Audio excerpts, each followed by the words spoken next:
Yo, yo, yo, welcome to Crate 808, and today we dip back into our top 5 episodes. We are doing today a rap icon, a rap mogul of sorts, who's still rapping today from the 80s. We are talking Scarface, and we have some Scarface aficionados among us today, I'm told, because we have got Beezy from Dead End Hip Hop and Ken joining us. How are you guys doing? Ken, how are you, man? Hey, I'm doing great, man. How are you? All good, all good. I'm looking forward to. I heard Ken is a big Face fan, so I'm looking forward to digging deep even into that catalog. BZ, for you, What's bro. up? How are What's up? you? What's up? It's good. Man. It's the Dead End Hip Hop Takeover on Crate 808, man. That's what's going on. That's what's It's, going on today. it That's what's is. going It on. is. I know, absolutely. Do go check out me and Beezy talked about Gazillionaire this month as well. So that's on the Patreon. Go check that as well. We had a Doom loving. We are supposed to have another guest with us today. Not jumped on right now, but they will be with us at some point, hopefully. And it is Defcee, the rapper Defcee. He will be joining us as well. And we'll be talking about Face and our top fives. Just before, get it clear why we do these top fives, because I'm not sure that Ken and Beezy probably know the background to these top fives. So I'm going to give you why we go into these. It started off, we were doing a playlist for aliens, right? So if an alien came down in 1990s hip hop and wanted to learn about what 1990s hip hop is, what songs would you play that alien? So it kind of has gone over the 5 years. We've got bigger and bigger and bigger, this list, to the point where we said, right, we have to have one song per artist to play to an alien to explain hip hop in the 90s. So that's how it started. So I was like, look, let's just do top fives and let's pick amongst them which one you would play to an alien. So we're kind of going to do both today. I have a few arguments for some of these, but why they should be like on that pedestal. But for you guys, we're talking about Face, we're talking about one of the goats, and I thought I'd just pitch it to you guys straight away. Ken, for you, why would you say Scarface is in the goat conversation, if not one of the goats? I mean, a perfect discography. One of the best storytellers in the game, well respected among his peers. And he's no slouch. Like when you get a verse from Scarface, he's going to give you his best work. So, and I think he represents the South and a different version of a rapper from the South than what you know, people typically know of the South. And compared to back then, you have Miami-based music and all of that stuff. And when you had Scarface, they were rapping, quote unquote, Mm. along with of course, all the other ones that came along like Goody Mob and Outkast and stuff like that. So, so I think that those are some of the reasons why I think that he's definitely should be respected, and he is Mm. now, which is dope to see. But yeah, I think those are some of the reasons. That's amazing. By the way, I didn't press. I better start recording. I just missed Ken's beginning bit there with the video, but I have got it on audio, so it's all good. Sorry about that, Ken. But no, Ken, that's really interesting you say that because I mean, just to dip into that, what you've just said there at the end there, you said they do respect him now. Do you remember that being like a turning point? Was there like an album or an era or a moment where you thought, hold on, there's a new level of Face like respect? It feels like it started on a video we did. To be honest, Wow, you, wow. you When know, was that? yeah. We were talking about discographies, and it was Kanye, and it was a bunch of Like ones going Tribe, up. The Roots, yeah. Yeah, and I mentioned Scarface, And and everyone laughed. Except for yeah, me. Except for me and Rod. I don't think Rod laughed either. But I do remember Mike and FIFO were definitely like laughing. Like, you're saying that Scarface Wow. discography is better than Kanye's, and Ken stood 10 toes down. Like, yep. Not a yeah, smile on his face. yeah. It was Love it that. was because they didn't believe me, but when especially back then when you have a lot of like emotions and aggressions and stuff coming at you, it's like, whoa. So you're kind of like, well, wait a minute, did I get this wrong? Like, I know I'm not tripping. Yeah. Like, I'm not tripping on this. And I'm like, well, FIFO probably, I'm thinking I'm arguing with people that may or may not fully know and understand the discography. So it's Mm. hard to kind of, articulate like, what I know to them in a way that they would understand. And then, of course, you're trying to defend and make your argument. But I think Mm. after that, as awkward as that moment was, and that video may have been at the time, it proved out to be true. And I think slowly since then, we Mm. started to see an appreciation for Scarface work, and his record in the game. Yeah, yeah, that's beautiful, man. Absolutely. Sometimes it takes that spark, just takes a spark for people to start recognizing. Absolutely. Beezy, for you, GOAT conversation. Why? Why not? Maybe Scarface for you. What are you thinking? Yeah, interesting because I've told Ken and them this before, but starting out like during the Ghetto Boys era, I wasn't a fan of like Ghetto Boys. Like I was a late bloomer into Scarface. So Mm. what made me, it was 1994. It was really The Diary. The Diary was such an important album for me, growing up, because like Ken mentioned, yeah, when you think of Southern hip hop at the time, it was, party, party, party, fun, fun, fun, bass music, similar to like Two Live Crew and Luke and stuff like that. So I always thought of like this party, like whenever I think of the South, I just think of like, if I want to go and see half naked women and party, I'm thinking of Southern. That's what I'm thinking of, like the South music is that type of music.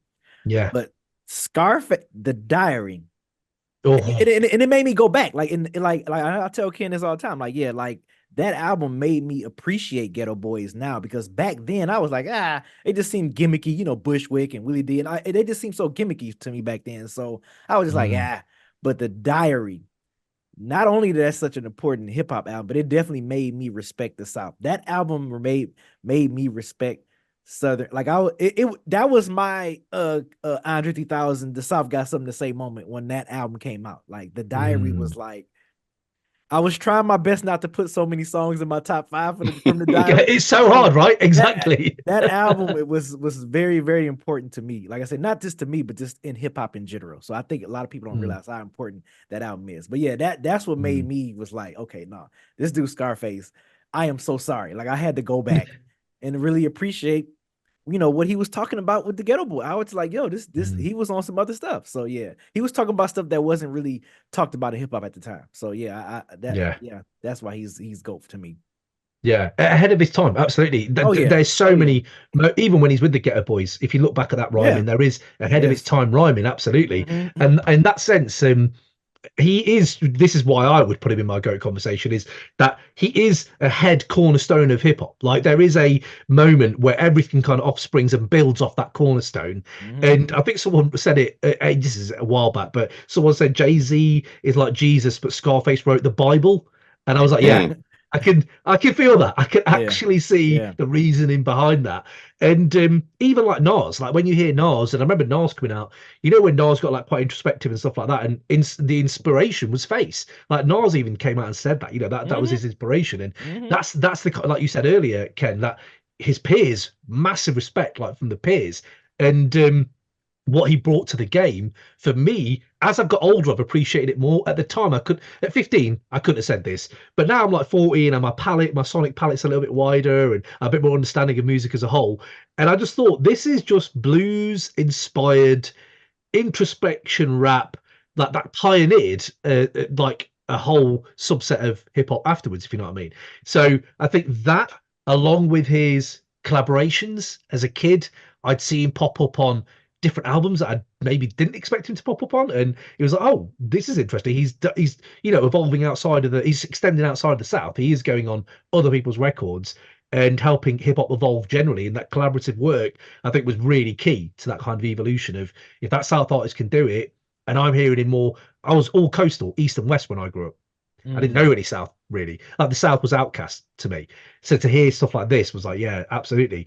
Um, but yeah, no, I was looking at like Scarface as an MC, and I thought about like the DNA of Scarface, and he's done work with Ice Cube. He shouted out like Rakim. There's like, I don't know if you remember, there was a freestyle. I think it might have even been on Hot 97 with KRS-One and MC Search, and I remember listening back to that for this episode, thinking, oh yeah, he was holding it down, man. That's a wicked freestyle. This guy was holding it down with like KRS-One back in 90 whatever it was. That's really early 90s. Mhm.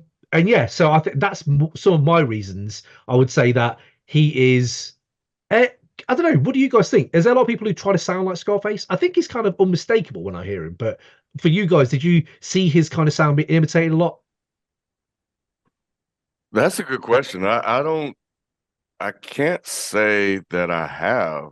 And maybe I'm thinking more about his voice, his rap style. But I can't really pinpoint many that, at least off the top of my head, that have tried to at least emulate what he's done. No, I can't either. Yeah, now that you pose that question, yeah, I can't think of any other artists, particularly in the South, that tried to emulate what Scarface was doing. Yeah, that's what I mean. He's quite one of one, right? He's such a one of one, like he's such a one of one artist that he's so. And the other thing I loved about him is, I think this worked more after the fix. It really came to my head that as I grew older, that holy shit, man, Face can kind of do anything. You can kind of put him on any beat or any sound, and he'll kind of carry it. And I was just before we jumped on, Beezy, I was saying to you, I was listening to My Homies, such an underrated album. Like, I know it went platinum, but it's so underrated. And I thought South Houston, Texas, that song for me, it didn't get into my top 5. It's outside the top 5. So I'm just going to quickly shout it out here, because the way he transforms like California Love into a Texas Houston banger, as a kid from where I was like, holy shit, this is a whole new realm of music I can get into, but he's morphed something I know really well. And just shout out to The Ghetto as well. That's another song on there, which is just all further listening. For anyone who wants to get more into Face, that album is up there for me. But yeah, I mean, this is the thing we're gonna do, top 5s, right? So I mean, we could do it now. We can go to our 5s now. And let's go into our 5s with, actually, before that, let's go into the live show, because people have jumped on and people are breaking down, I think, why they why they love Face. So let me go into this. So Jack P comes on. Right, Face is easily top 5 dead or alive, straight off the top rope. That guy is not messing about. Top 5 dead or alive. Face is my number 1, says Dan from Free Music Empire. It's comparable to the case for Ghostface. Both are hardcore, elite technicians, but super emotional in content, and giving us both at the same time is elite. And it's kind of true. Yeah, though Face is very emotional. Both, yeah, Face, Scarface, and Ghostface, they are both, yeah, that's amazing. And the emotion from Scarface is, I was listening back to what do you call it, the what was the song that he did with oh my god, how have I forgotten this? Either way, I forgot what that song was. Sorry about that. But no, the one with Jay-Z, you know, This Can't Be Life. I don't want to trap on anyone's like top 5s, but that Can't Be Life, that whole verse is full of emotion. So yeah, absolutely. Oh, his best feature verse, in my opinion. Like, if you want to rank Scarface's like best feature verses, This Can't Be Life is yeah. Chills. Yeah. Hey, I think when I think about like the My Homies collaboration album that he did, and I'm pretty sure that it's a really popular song in there called "Fuck Faces." Yes. Yeah. With Dev the Dude. With Dev the Dude, bro. I think a lot of people don't know that song came off of that album. Yep. And it's one of Devin the Dude's standout songs. Yes. When they kind of helped put well, he was already on, you know. But it really put it, man. Yeah. Him and Devin the Dude are some of the best collaborative, like when them two are together. Sticky Green, yes, I do like to have a smoke, so maybe it is that weed song, but Face loves his weed, and it's just this is that moment with Mary Jane. But when he's with Dev, there is that different chemistry to them both. I love, that's one of the most underrated little collabs when they jump on a track together. I love them two together, absolutely. But yeah, no, I was thinking the emotional side to stuff. And I was listening back to how Face is now. Like, he doesn't even go by Scarface, does he? I think he goes by a different name. He goes by Brad or Face Mob or whatever. Like, I think he did NPR's Tiny Desk, and he was on there calling himself Face Mob. And it's interesting how he's kind of detached from Scarface, but the emotional parts of Scarface are so when he was young. Like, when you're reading the book and he's talking about like how he attempted suicide as a kid, all that informs where he comes from. That the diary, he's like early 20s, man. Like, this guy, when he's rapping about like, you know, seeing a man die and fucking no tears, and you're like, this guy is 20, like what, 20, 21, 22? That's crazy to me that someone has got that much like wisdom and introspection at such a young age. And that's why it kind of reminded me of Pac a lot. Like, I don't know, they kind of had a kindred spirit, if you know what I mean. Mm-hmm. Yeah, Yeah. Scarface was really, if you when you go back and kind of look at it, he was really like one of the first rappers to really talk and be vulnerable about mental health and Mm, black men. Like not a lot of MCs during that late 80s, early 90s was really talking about like just mental health growing up in the projects in the ghetto in the inner city or wherever you at. I think Scarface was really the first one to really bring that to the table. You know what I'm mm, saying? And put shine some light on that most people wasn't really paying attention or really listen to at the time. They were just like, just heard a dope beat. Oh yeah, dope rhyming. mm. But no, Scarface was really talking about some heavy stuff that Yeah, not a lot of rappers were scared to touch on at the time. yeah. Like you can talk about death. That death is in gangster rap. Right, It's in rap. It's there. It's right. part of the whole reason. It comes out to have a voice to this shit. So death is there, but the way he like kind of approaches death is completely different. It's not like my homie just died. It's about like the homie's family, what it's going to mean to me as I get older, what happens to me now I've got a son, like when he talks about his son on some tracks, and you're like, Mhm. this guy, he's got, and I think Call Out Culture did a really good job of this. They did a Scarface episode and they said he has a huge preacher energy to him. And Mm-hmm. I completely see that. I can completely see that. And that's where the emotion, the kind of life he's lived, and then on top of all of that, what goes hand in hand with all of it is his delivery and his voice.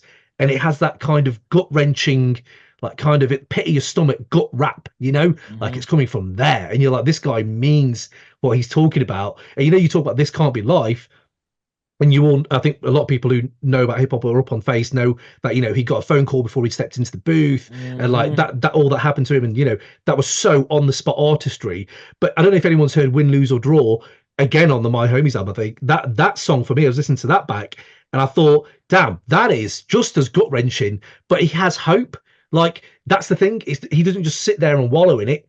Sometimes he comes out with like, we've got to move on, we've got to strive, we've got to move. And it kind of just gives you that kind of inspiration, I suppose, as well as just holy shit, life is quite dark. He tries. I don't know about the diary is one of the darkest albums I've ever heard. I think it's so dark, but as he gets older, he brings a bit more hope to stuff. I think. But yeah. Before moving to top fives, musicality. That's one thing I want to talk about. Like I don't know many artists in the early 90s who were bringing like such blues, such like kind of soul to their hip hop, if you know what I mean. And I listened to What's Going On, Win, Lose or Draw. Those songs have blues and soul mixed in with hip hop and make like listen watches to NPR that desk. I don't know if you guys watched the Tiny Desk that dropped. I think it went viral. I think everyone was talking about how that was a moment for me when I realized people really do respect Face. Was after the Tiny Yeah. Desk concert last Mhm. year. Was it Mhm. 2023, 2024? Can't remember. It was last year, 2023.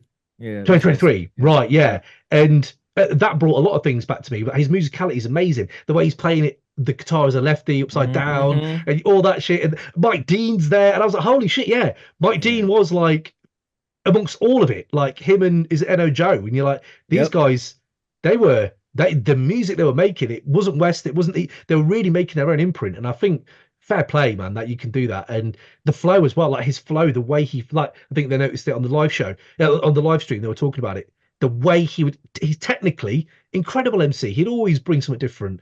So yeah, no, absolutely with you on all that. So let's go to the top fives then. Ken, let's start with your five. If you have a criteria for why you pick this five, please let us know. Otherwise, we can just jump in. So there are so many, right? It is. And I think Yeah, yeah. I like that you open with this. It's fluid. It could change any given day, any given month, whatever. Mm. So one of the things I wanted to do was present another top five of Please. Scarface's best songs. So it's a Some, 10. yeah, but yeah, some of these I've definitely said before, but Mm. these were also like songs that were in the running for top five. So this is where I'm at today. Okay. Um, A Minute to Pray and A Second to Die is coming in at that fifth spot, and there were so many songs I could have put in there. Fifth spot. I was sitting there struggling, bro. I was like, oh my God, like, oh So, man, there was so many I just wanted to highlight. so can I just say then, you've said that's my number one, bro. That's my number one Scarface song. So please do tell me why it's your 5, and I'll chip in on the back because yeah, you've gone straight to my top. Fair play to Oh you. wow. Yeah. Yeah, I think it's definitely one of Scarface's underrated, overlooked songs. It's on the first album, and I just love like first of all, I love the beat. I love his rhyming on there, and you know, I just love everything that he did on that song in terms of like, just the darkness and the storytelling on there. Yeah, it's a really dope record that when we've talked about Scarface, I felt like I should definitely mention more Mm. from his earlier work, Yeah. for sure. And I feel like I don't do that enough. So I definitely and of course, you know, I mean, hey, the Marvin Gaye sample, right? Oh, amazing. It's But yeah, incredible. yeah, just the story about just life in general, man. It's just Yeah. it's some really real shit. So Yeah. yeah, yeah, To be yeah. fair, you've summed up this song better than like in 3 words there. It's really real shit. And that's the thing that I honestly think that's the crux of why I love it so much is, you know, when you hear someone rapping, you can, as I've got older, I can see where people might be fronting a little bit, or, you know, that life ain't really lived. It's we might skipped on the storytelling aspect of Face a little bit, but let's talk about it now because the whole reason his storytelling is so good, it is the details. It's like the Mm-hmm. little details he's giving you, the vivid imagery he's giving you of this life, and it keeps coming at you from song to song. I think in A Minute to Pray and A Second to Die, in that he has that kind of just heavy themes of violent fantasies and real life anxieties, and it's such like a rich mix to kind of funnel your bars through, if you know what I mean. And you think about that, the way he's talking about the guy who breaks his ankle in the Yeah, drive. That must yeah. like I've said this before in another episode, but I was like, you know, if you're writing something you ain't seen before, you're not going to say ankle. You're going to say he bust his head, or like, you know, you broke his arm, or this must have happened to Face. I feel like to find out a little detail like that, the guy broke his ankle in the driveway, and all that little moment combined with the 27 people come out. You know, you're like, yeah. Why else would he say 27? He could just say 20 or 30. These little things, I think, are the details in which he's really amazing at. Like, you know, Ghostface is very similar. Like his details are amazing as well. Mhm. And yeah, I think on that. So if I approach why that's my number one via the idea of why I would play to Aliens, to like, I think if this is the Face song you've got to hear. There are so many other amazing ones, but this is vintage uh, kind of Scarface talking about death, which obviously he does a lot of, but I think this does it better than most. It's one of the best rap song titles ever. Like A Yeah. Minute to Pray and A Second to Die. As a 14-year-old, I am listening to that first. Like that's just like a movie title where you're like, yeah, what's that one? 10 Things to Do in Denver When You're Dead. That's another thing. As a kid, I was like, yeah, I'm gonna watch that now because I don't know. That sounds amazing. But yeah, no, he's 20. So I wrote this down. He's 21 when he wrote this. 2021 when this came out. So a guy who's quick to murder you as quick as he is to tell you how the world works. That's something I read, and I thought, yeah, that's exactly what he is. He'll tell you how the world works. He's around, but he's also quick to do that. And I think he talked about the Marvin Gaye sample. So I thought if aliens come down, they want to know about 90s hip hop, they need to know about the art of sampling, right? And how this is one of the most perfect examples of how one great sample can elevate all the lyrics. Like the lyrics are amazing, but they're even Mm-hmm. more amazing with the inner city blues behind it. And I think that mix on this song is incredible. And yeah, I was wondering if it was slept on or not. I don't know because I was thinking, I remember people talking about ad libs a while back, and they were talking about how Scarface has great ad libs, and no one talks about, like, everyone talks about Rock Marciano, or, you know, back in the day, Eminem was dropped these ridiculous ad libs. Face's ad libs on this, his ad libs when he's using different voices and shit, and he's like doing different characters. And you're like, this guy is not the usual rapper, man. Absolutely not. And yeah, so I had to just shout that out. And I just had to dip into a bit of Scarface interviews because he's done his book. He's done a lot of interviews as he's got older. I thought it's right to just kind of go into the background of some of these. So for this one, I found he said that this was one of my best fucking stories. Mm. I credit all my writing ability to my English teachers. I would say that my fourth grade teacher taught me a lot. Her name was Miss Smith, and there's a lady called Miss Canshaw, a lady called Miss Robb, and an old mean white lady named Miss Beach, and they all gave me a lot of game on how to write lyrics, stories, and journalism in his like lyrics. And I've never heard that side of Face before, so I had to point that out because I was like, "Yeah, that's amazing." That there actually were people where he looked up to that were molding him to do shit like this. So yeah, man, that's my number one. I mean, Beezy, did you want to add anything to this amazing song? Oh no, I mean, again, I usually defer to Ken because I'm pretty sure my 5 is not going to be nothing compared to his. So I'm loving it. I'm loving this. Okay, well let's do that then. What is your 5 then, my friend? What's your number 5? My 5 is, man, this is a dope. It's Scarface dope storytelling. I think we already talked about this already. So my number 5 comes from off the album The Fix called In Cold Blood.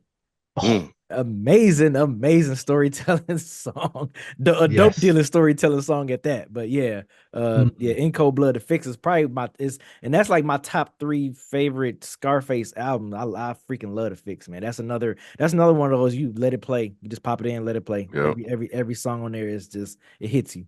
So Yeah. yeah, In Cold Blood is my 5.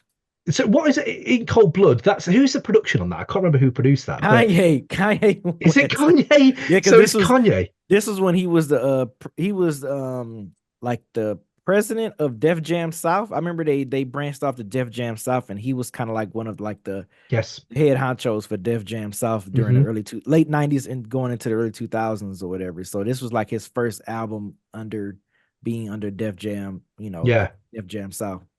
Yeah, that I'm going to talk more about that era in one of my 5 of my songs because I have a song off that album as well. I think that album was definitely a shift, just personally. Like Yep. I couldn't tell you, yeah. And it's just like people who would never listen to South, they thought South were Master P, bullshit, and they didn't really. I don't know. Outkast didn't seem to be on their radar as much. Like it was more Tribe, or Far Side or something like that. Outkast never really touched until obviously Outkast became amazing with Bombs Over Baghdad, that kind of thing. But The Fix was the shit. Like, oh my god, and it was that different sonic palette. He's done his Midwest shit. He's done rap a lot. He's done like on My Homies. It's going West Coast. Like I think it's very influenced by Death Row and stuff like that. This is him doing repackaged, revamped Scarface, and this is Scarface for the next like 10 years, whatever. And yeah, no, I love that you bought Cold Blooded. There's some deep cuts in that album, absolutely. Let me jump on the live show then quickly before we go into Ken's next one. Here we go. Right, so Jack P, he says that Scarface is just behind MF Doom in his 5, but the Diaries gave so much love here. This is amazing. Oh, here we go. This is interesting. So I know people who lived in Texas and Houston. I'd love to know like that, like kind of journey with Face, because my journey is so detached from that. So and Free Music Empire here saying I'm lucky I lived in Texas for a year to get put on. I can't imagine you're not going to get put on if you go to Texas. You don't know Face. I think you're probably going to get to know. The Diary is perfect back to front, says Jack P. Beezy, you got anything to say about that? Perfect. It's a perfect album. Oh yes, it is. I have no issue. I have no argument with that. Like Diary is a perfect album. I can't remember when we did the bracket, the Southern bracket or Southern album bracket. I want to say Diary was it got to the finals, or it got pretty far. And Southern hip hop album bracket. Okay, the furthest Scarface album I'd have thought. Yeah. I mean, I think I want to say it almost won. I know Scarface won our Southern bracket when we did the MCs, but I'm trying to think for albums. I got to look at the video again. I want to say Diary was up there. So Face won the bracket for best Southern rapper ever. Yep. When we did our Southern rappers, the best Southern rappers bracket, it came down to Scarface and Andre 3000, and Scarface won. Is that just because of volume? Do you think if Andre had done another 10 years? That had part of it, yes. Part of it was by yeah. Because Face keeps coming, doesn't he? Face does keep coming out with tracks. I mean, he got the work. Scarface has the work to back it. He not only he has the group work, but he has the solo work to back it up. Where Andre don't really have the solo work to back it up. So this is something I want to talk to you about quickly. We'll just do this actually before we get to connect Ken's number 4. First off, I need to do a few shout outs to some tracks. If you've got any shout outs you want to put out, because there's some tracks that I didn't get to, and I thought he did do so much work. So let me just shout out a few of these. We talked about This Can't Be Life. I think that's quite well known anyway. Sticky Green by Devin the Dude. That hazed out weed banger is amazing. His verse on that is great. And I never knew, like, he talks about formaldehyde and mixing it with weed and shit. And I'm like, what? This is such a weird. So he has some weird just insights into how to take drugs. That's mad. But Suicide Note from 2007. That doesn't get talked about enough. I think that is vintage Scarface, the Made album there. Favor for a Favor with Nas. Like, bro, that's my second. Yeah, I got a list of my favorite feature verses, and that's number 2. That's number 2 after This Can't Be Life. I'm gonna wait for you to bring that. Then I want to remind me to talk about your feature verses. I'm gonna wait for that one then. Absolutely. And then 2 others. 2006. It's a feature again. Bumping My Music, and Bumping My Music was so huge.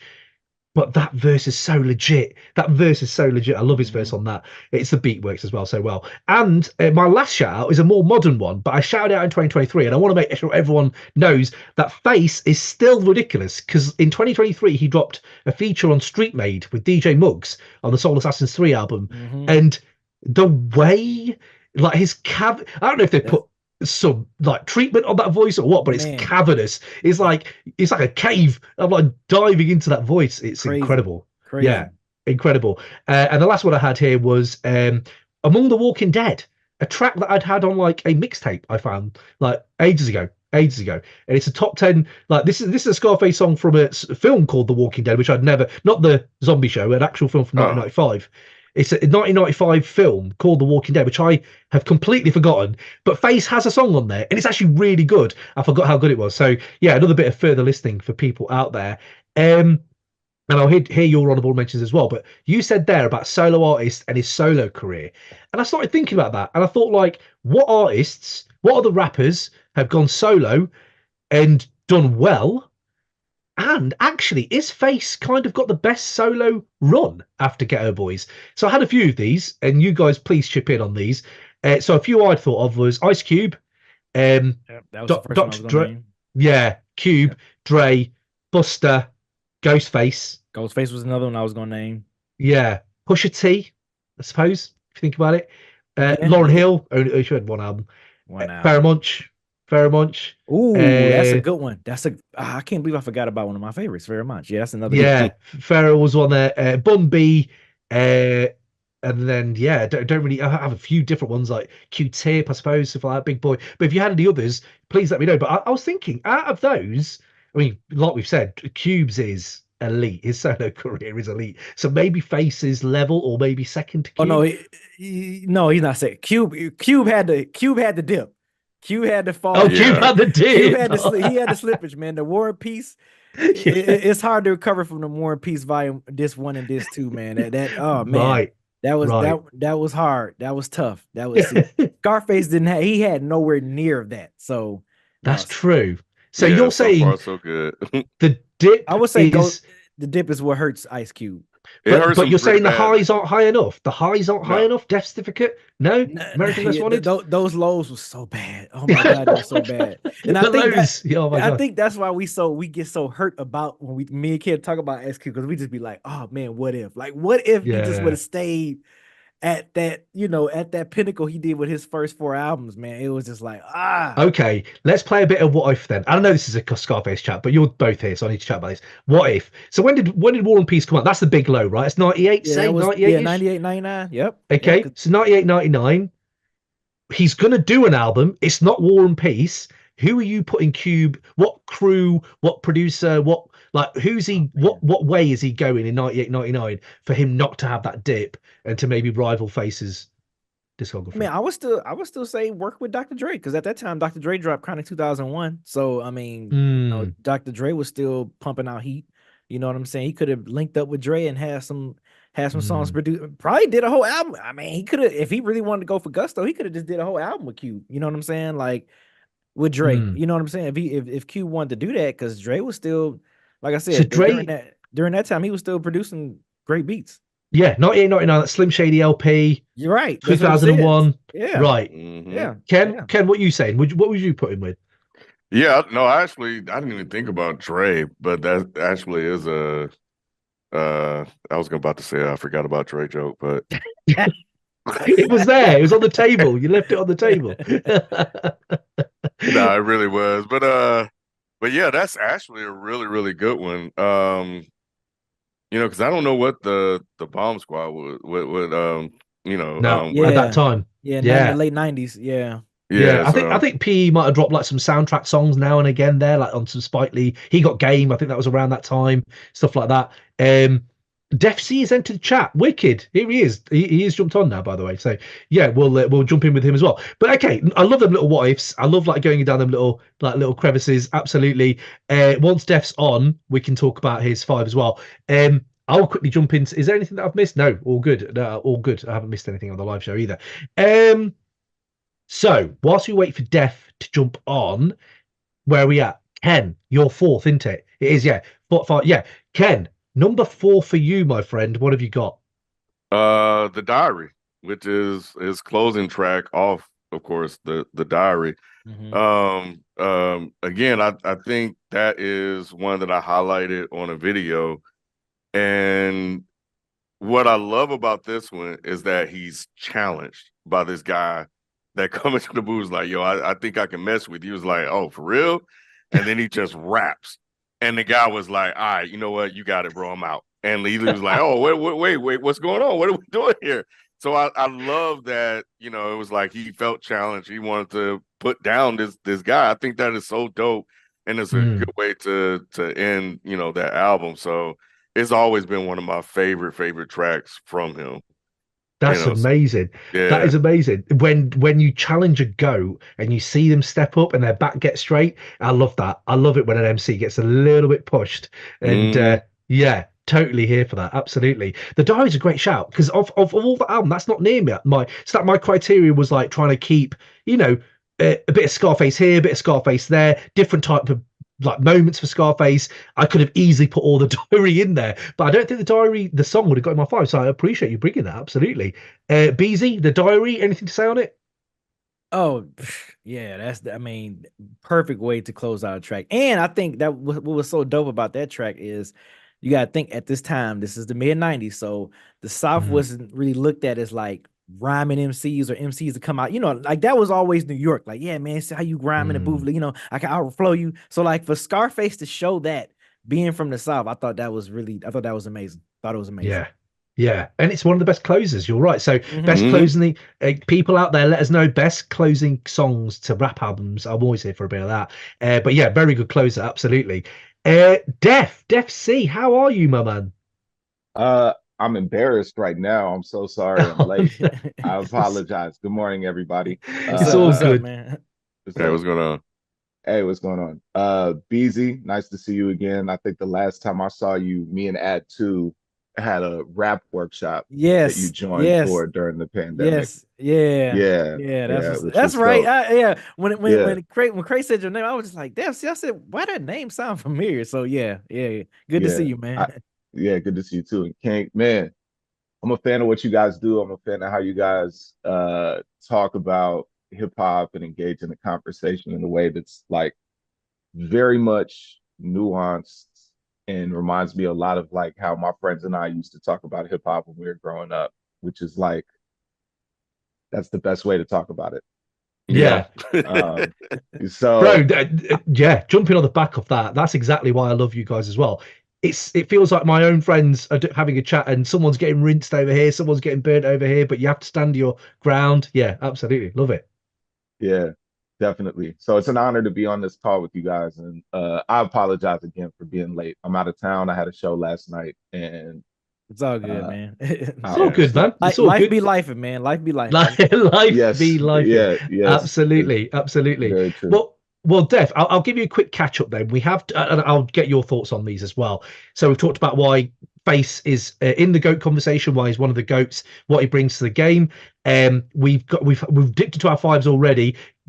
Please correct me if I'm wrong here, Ken and Beezy. But number 5, Ken picked out my number 1 straight off the bat, which was A Minute to Pray and A Second to Die. So we've talked on that song already. So please bring do it now. We'll talk about it when we get into your conversation about Face. But that's my 1. Ken's 5. Beezy's 5. Please remind me, what was your 5 again, Beezy? In Cold Blood. In Cold Blood. from the Fix. We talked about that, and Ken's just dropped his number 4, I think, right, Ken? Which was Yes, yeah, which was the it diary was the diary. Yeah, from the diary. So that's where we're at, Def. We have a live show on the go on the side as well. So I'll let you know if those guys are chipping in as well. But generally, it's a massive face loving. So have you got any takes on any of those songs? What is your kind of idea on him as the GOAT status and what he brought to you as an MC as well? I mean, Scarface is the greatest of all time.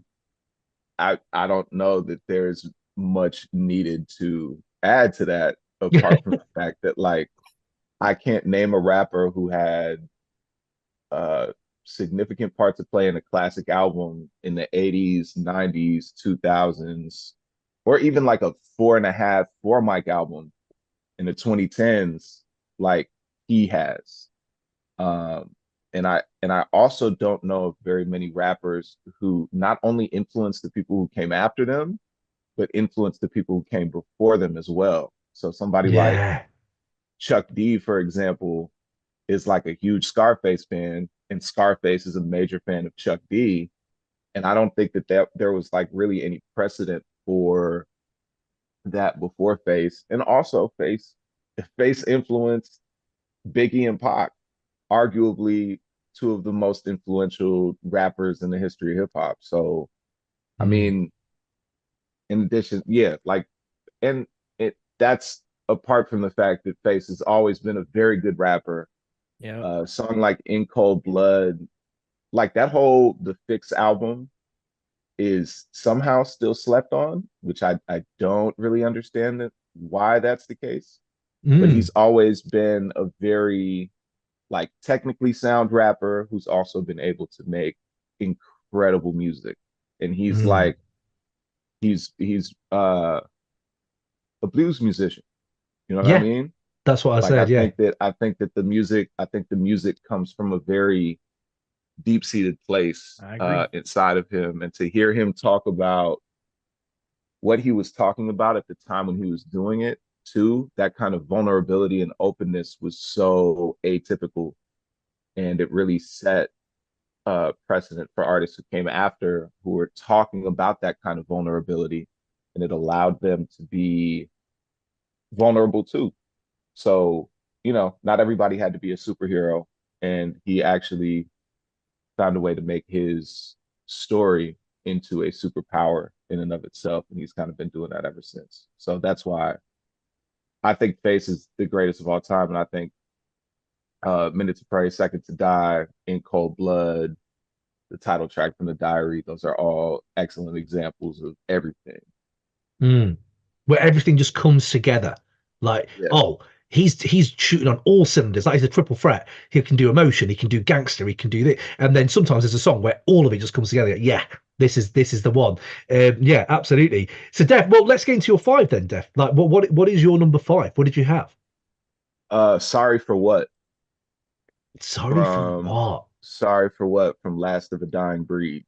That's what, 2000, 2001, 2000, something like that. Yep, 2001. Yeah. Yep. And something I love about Face is you can tell when a chip is on the shoulder when he's rapping. Either you could tell it's based on the content or based on what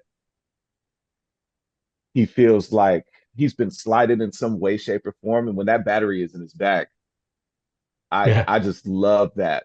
There's like just a visceral reaction to it. And I love that beat too. So Sorry for What is my 5. Who's on the beat? Yeah. Who is on the beat for that?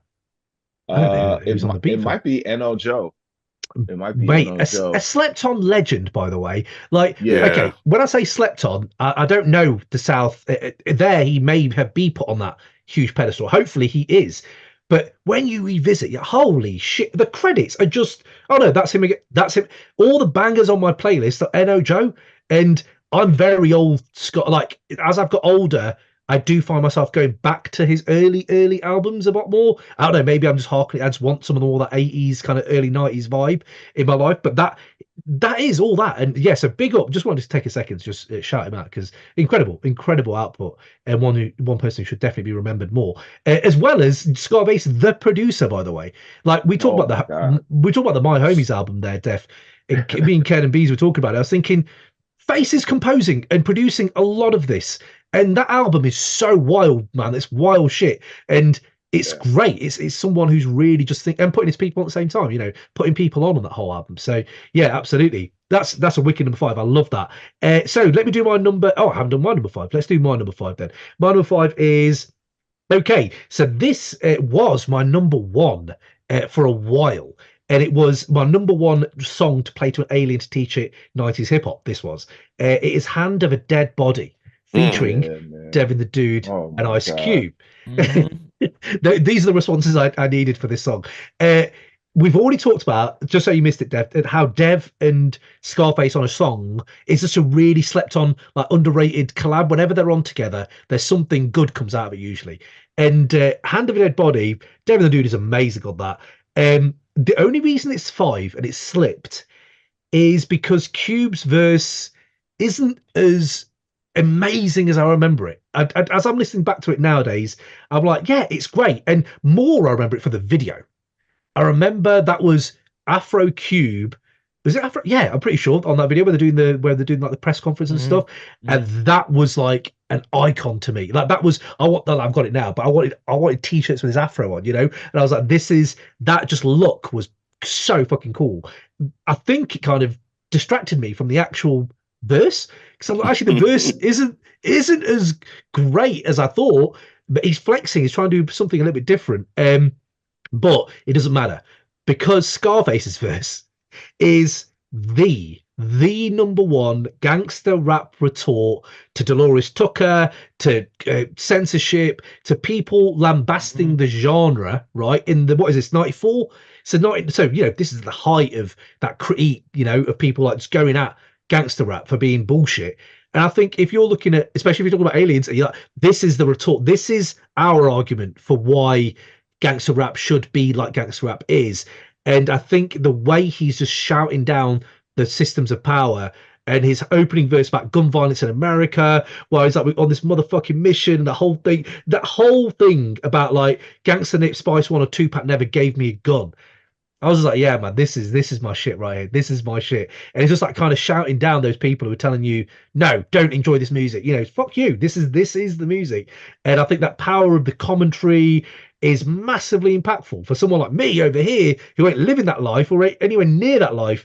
Just hearing someone who can still stand on their own 2 feet and say, basically, fuck you, And the production is amazing. The production on that bounce, it's got such a bounce to it.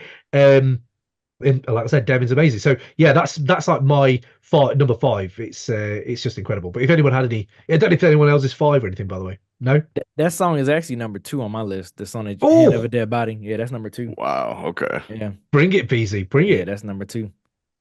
Why is it your 2?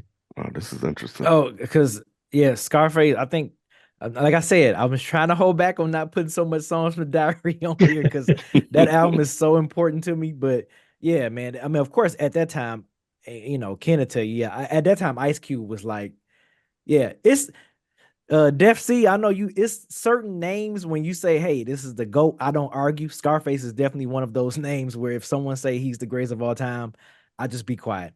Coogee Rap is another one for me. If you say he's the greatest of all time, I don't say nothing. I don't argue. So, but yeah, this was the time when Cube was in that of like GOAT for me too. So to see him and Cube do a song together, and yeah, and that beat was freaking dope as hell. Yeah. I just remember playing that song so many times in the Diary. Like when that was like one of the joints that was on repeat a lot. This was before I had a CD player, so yeah, it was a tape. Yeah. Hey, I used to rewind that tape a lot, man. So this is definitely number 2. It's definitely one of the highlights for me. One of my favorite Scarface songs. Yeah, I think it's one of the songs people will point out if you talk about Scarface and the Diary, especially. That's the song that people go, oh yeah, Hand of a Dead Body, obviously. And again, a great album title. Again, he's don't sleep on that. A Minute to Pray and this. Come on, I'm going into that definitely. So where are we? Ken's done 2. I've done 2. Def, let's go into your number 4 then, my friend.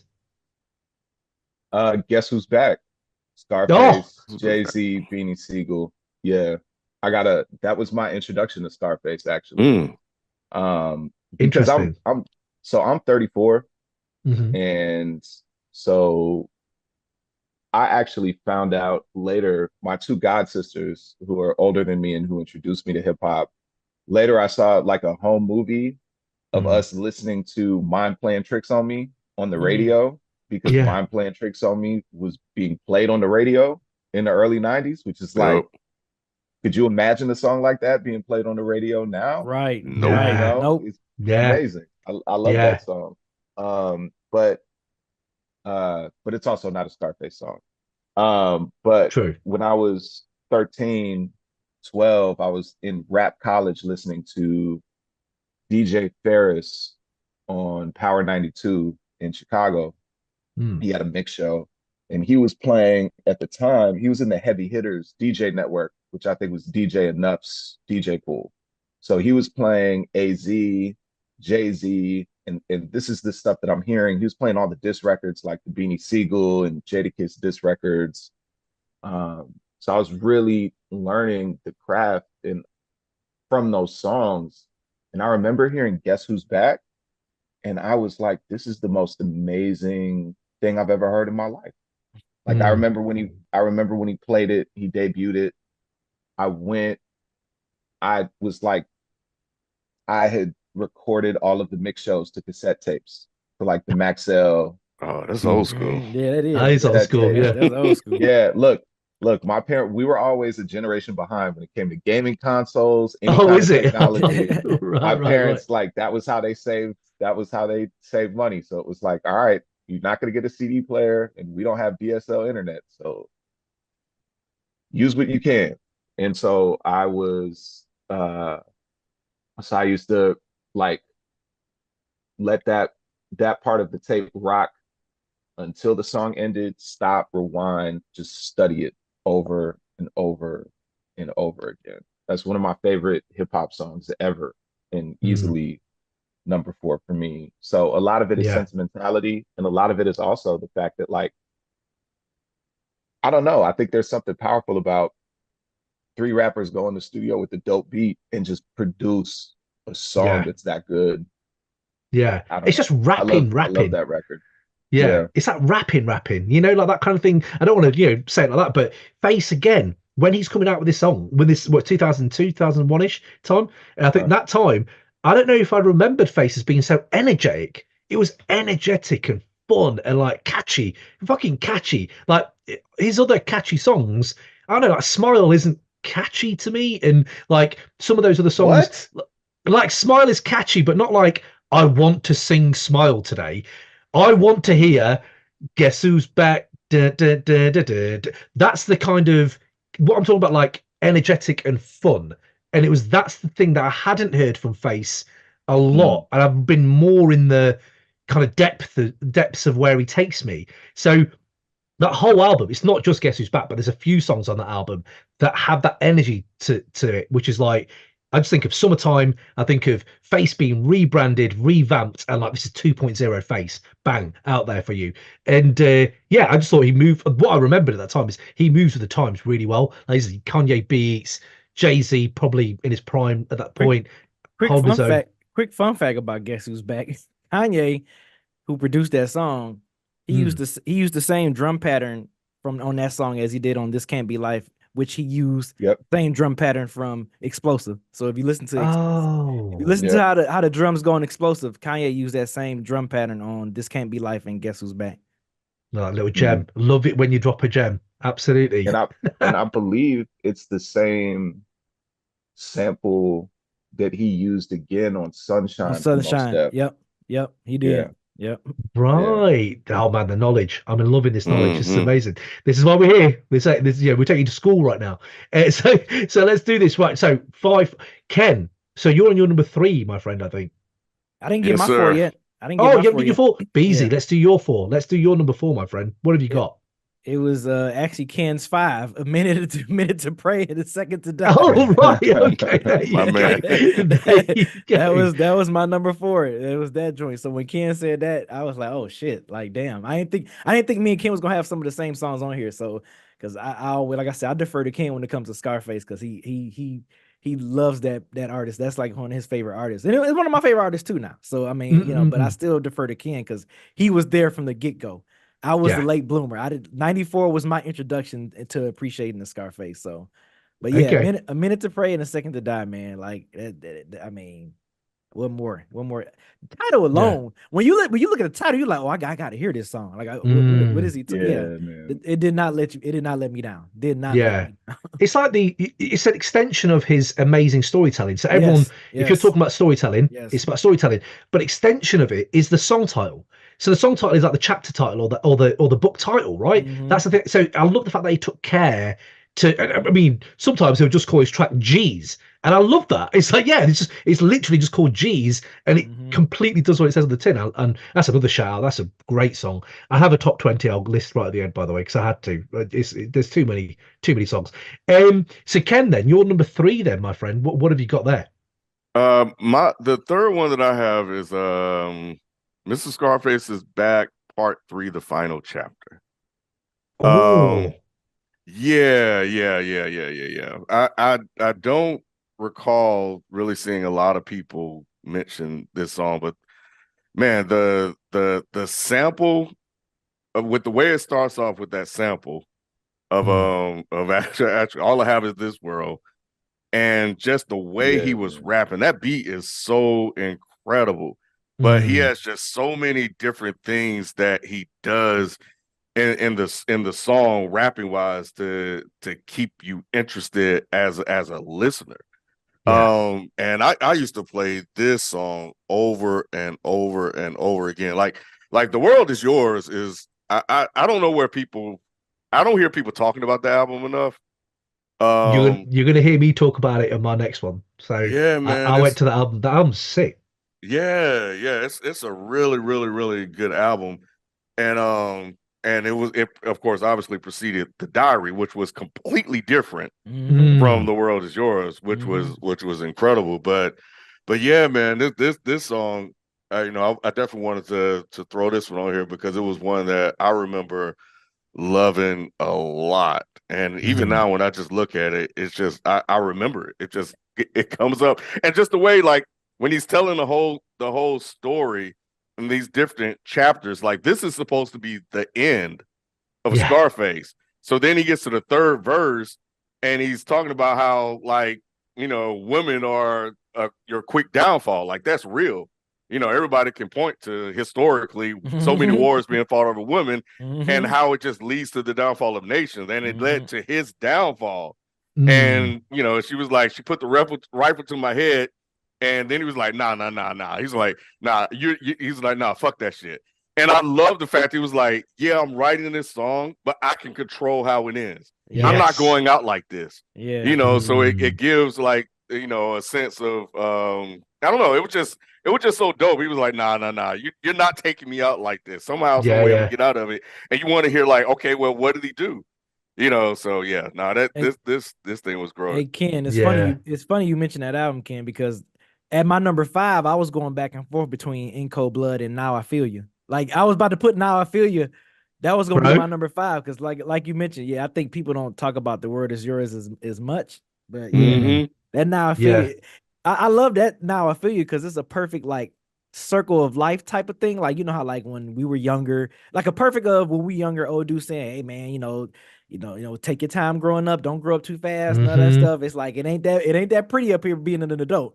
So now that we're adults, we tell it's a circle of life. I say the same thing to younger. Like, hey man, just take your time. Don't rush. It ain't all this cracked up to be here being in an adult life. You know what I'm saying? Yeah, man. That's what I love about Now I Feel You. Yeah, I started small time dope gang, coke gang. Like, it's so many moments, bro. That's crazy. Well, that's the bridge then. That's my 4. Now I Feel You is my number 4. So again, reiterate everything that you guys said about that album. That song itself, it's probably one of the most contemplative kind of hip hop songs, especially because it's 7.5 minutes long. And you're like, holy shit, this is like, I don't remember in the early 90s seeing much 7.5 minute songs. What happened? With 3, 4, like, with verses, it's not just like instrumental. His guy is going in, and the way he takes his time, and it's just really contemplative. It's really emotional. But it's wrapped all up in this warm, fuzzy G-funk that is just undeniable, if you know what I mean. Like, that G-funk as a kid to me was my entry point. Like, I wasn't East Coast. G-funk was the thing that got me into hip hop properly, both feet. And I think this moment was when I realized you can be so smooth, yet also have like just some really hard like things to think about and talk about. And on together, how amazing that mix was together. And I think if you talk about Scarface, this might be his most human song to me. Like he has a lot of humanity in all of his songs, but this one, it's just all the way through. It's soul searching, like heartfelt. And then I'm going to go back to what I said earlier. He's 20.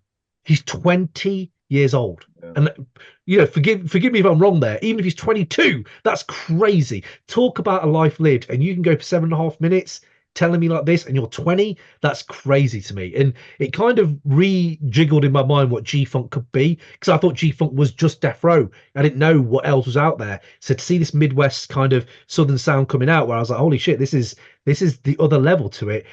Yeah, and the bars on there. You're right, man. Was it a new day brings a new problem to a brother? All I got to say is thank God for my mother. That whole bit where he talks about his mom and like, Jesus Christ, just yeah, pretty incredible. And that's the song actually where he talks about being a good dad.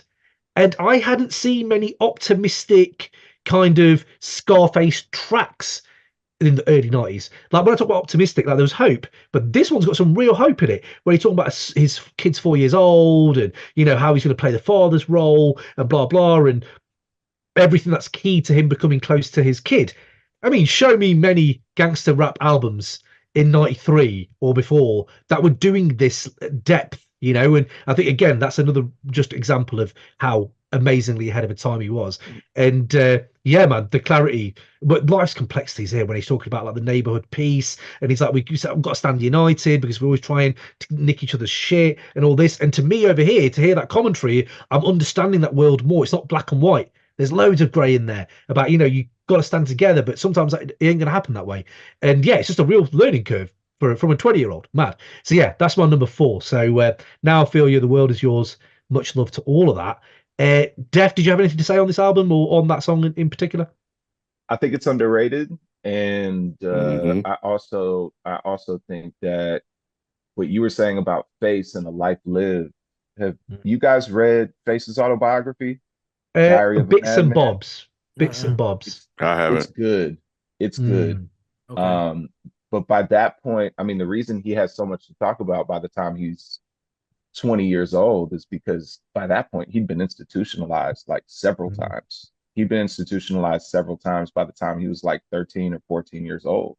So he's got a lot that he learns because he's running around as a kid with anger management issues, with suicidal ideation, severely depressed, and the music was the only therapy for him. So I think that's why he's always kind of had that kind of deep-seated sadness that he explores in his music, and also why the music is always so therapeutic for him, is because that was kind of like his only therapy at a time in his life when he didn't really have a lot of other healthy avenues of communication. Yeah, very good point. Very good point. Yeah, definitely. So where are we at then? Number 3s. I've got Ken. Where are we at? You got 2 more left. Beezy, how many you got left? I'm at my number 3. Def, you on your 3 as well? Yep. Okay, Beezy, you're number 3, my man. What have you got? Man, this is from his first solo album. This is when I went back, and I still play this song whenever I'm in a Scarface mood. Money and the Power. Money and the power. Money and the power. I ain't doing this short because I got money and the power. Yeah, so yeah, that's definitely a number 3 on my joint. That's like I said, this is when I went back. So like after the Diary blew my mind, I went back. The World Is Yours and Mr. Scar. Yeah, I went back. So yeah, Money and the Power was definitely one of the ones. Besides A Minute to Pray and A Second to Die, but like that was the one right there that had me just, when I finished playing that album, that's all I kept singing. Money and the power, money. I mean, and it's and the way he presented, like I said, Scarface is not no super complex type of rapper, so you gonna feel it. Like when he's rapping it's so relatable. It's so like, yeah, he's rapping for like an everyday young black male growing up in the city like myself or whatever. So yeah, yeah, I love Money and Power. That's my joint. That's my number 3. Yeah, that's Man, infectious. I've always struggled leaving that off like top 5s. Uh-huh. Because it's so good, bro. Like it's so dope, and it's so catchy and hooky, and it's just like, of course, growing up hearing that, being young and just you're wanting that, and the way he just puts it in such a simple way. Like sometimes you have, you have like the Michael Eridices of the world, right? Who just talk circles around you with all these big words and complex sentence structure, which I absolutely love. But sometimes, even though it's the Mike Salon I talk about, sometimes you have that guy that's under the tree that just says stuff just so simple and plain, but it's so impactful. Yeah. And Scarface can do that, and that's what makes him so dope, because he won't talk over your head, but he still give you the same game. Yes. That is perfect. Yeah. Yep. Yeah. That's absolutely it. And I think there's this thing about like simple rappers. It's very, very hard to be concise, to have something where you can fit it into a small amount of words and get the same shit at the end of it. That's a skill right there. So absolutely. But let's not sleep. He does switch it when he switches his flow, brings the ad libs, changes his voice around. He is an artist. He does all of it, and I love that. And, yeah, you're right. He's not like super hyper technical, but yeah, that's not what Face is about, man. It's about that feeling. It's the feeling you get, isn't it? So you don't want it wrapped up in just complexity all the time. Do you know what I mean? So yeah, Money in the Power, absolutely. That is a great shout. Remember the video as well. The video was going around a lot on MTV. That was a big one. Love that. Def, you're number 3, my man. What have you got? No Tears by Scarface from the Diary. Now the funeral is over and all the tears are dried up.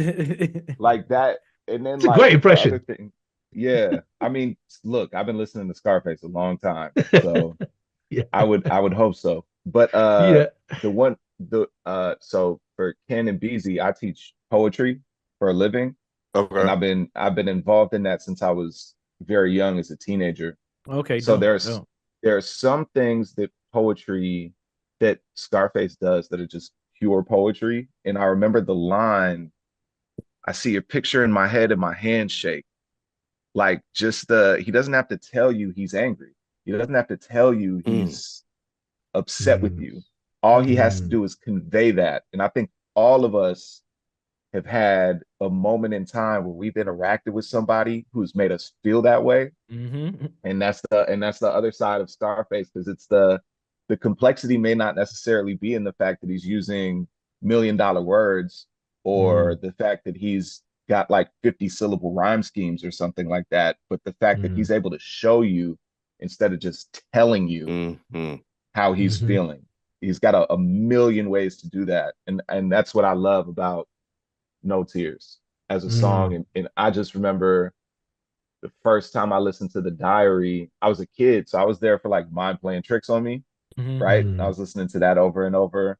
Hand of the Dead Body too, which I remember I was in a studio. I was like 14, 15. My high school had a recording studio in it. And we're in there working. And there was a kid who actually bit the first 2 bars of Scarface's verse in his own and recorded it. And I was like, man, Scarface said that. And he looked me dead in my face and was like, no, he didn't. Who's Scarface? I was like, all right.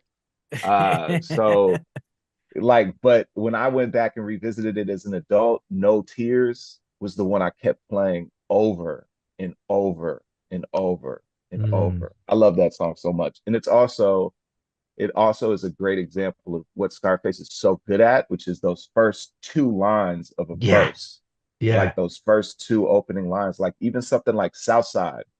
Yes. I wanted to put Southside on my list, but I was like, all right, cool. This is I woke up right up off of Holloway, broke and disgusted, without enough money to buy food, but I'm smoking, so fuck it. You know what I mean? Like, just Face is great with that. No Tears is an example for sure. Yeah, I like the way that one ends. I always love the way he closes the song. You can cry, Yeah. but you still die. There'll be no tears in the end. Boom, we over. I was Yeah. so great, bro. Yeah, absolutely. I was going to say that adds to the emphatic. There's such an emphatic, like you can say his best verses. He has lots of different contenders for best verses ever for Scarface, but I think on No Tears, that is one of the most emphatic verses. It hits me. That is from the chest rap. Do you know what I mean? Like, I got this killing up inside me. That whole bit. I talk to my mother, but I talk to my diary. That whole moment where you're like, shit, this guy is just, yeah, he sounds like he means this. I said that a few times, but Face definitely does. And yeah, man, No Tears. But do you know No Tears, the production as well? Can I just say the production on that, the kick drum snap, it's insane. Like, even to this day, if you've got your good headphones on, or if you're in the whip and you hear that, you're, oh my God, yes.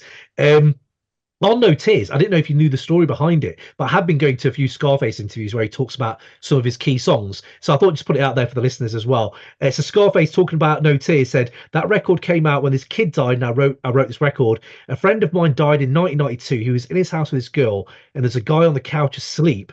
They went back.